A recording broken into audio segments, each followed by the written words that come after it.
For Susan Duncan, when a young 2-year-old horse walked into her barn, everything seemed predestined. She knew she had to buy him. I laid a rail on the ground, and I said, well, just trot over and see how that goes, just for fun.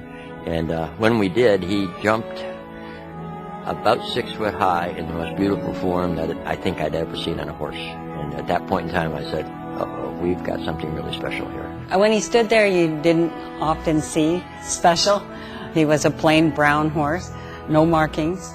But when you saw him go, he was special. You knew he was going places. However, nothing is ever as easy as it seems. And while Blue Bayou had talent, he was also very young. He was tough. You'd open the stall door and he'd just walk all over you. I used to be in tears some days trying to tack him up because he'd bully you around. He didn't have any manners whatsoever. Craig, when he took Blue and I on as someone to take to shows, had quite a bit of work to do. A lot of polish to put on the horse and a lot of polish to put on the rider also. So after a year of seasoning, Blue was ready for the show ring. First year Green Horses jumped 3'6". He had never been to a show. He had never been off the property. He went to the show, was jumping a course of 3'6" with Craig, was jumping 3'6" amateur owners with myself. He won everything, to be honest with you. The only time he didn't win was when I made a mistake or Susan made a mistake.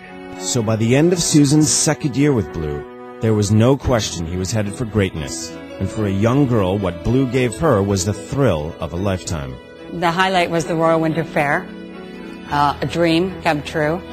Had never been. And I had people like, Alan Ehrlich that, allowed me to stable with him sometimes and fed Blue and I. And Lisa Chakluha would, ran around and would borrow a shad belly for me. And, the whole experience, of people who you were competing against, rallied for this horse.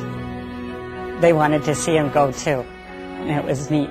2 years after Susan and Blue first met, Susan knew it was time to let go.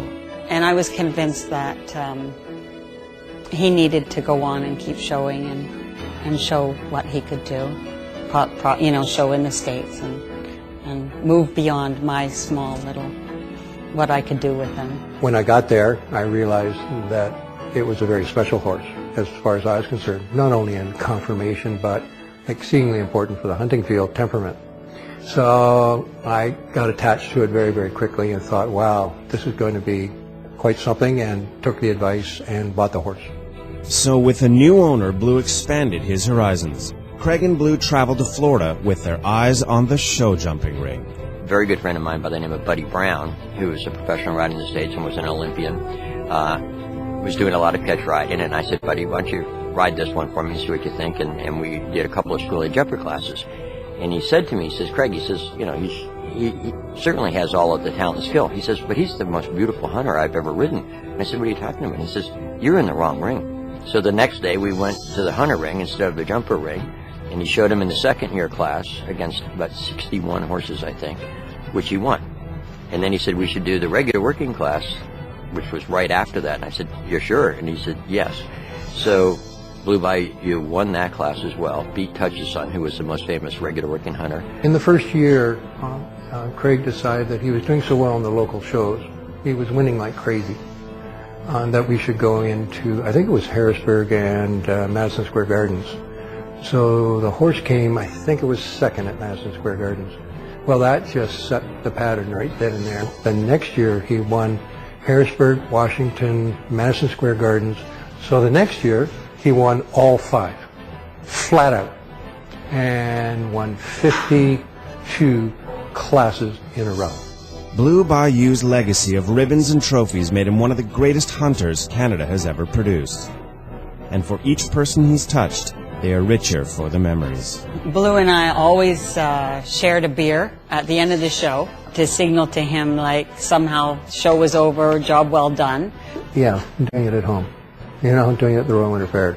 Because having been master of ceremonies for 15 years at the fair, it was a really great thing to have happen there. I was very, very honored that such a thing would take place. He was a Canadian-bred horse, came from nowhere, wanted to be a show horse, and was a winner from the first day he stepped in the ring, and was easy as any horse could be.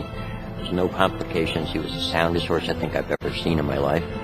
And, you know, his whole attitude on life was just terrific, and he knew he was a winner, and it was a lot of fun.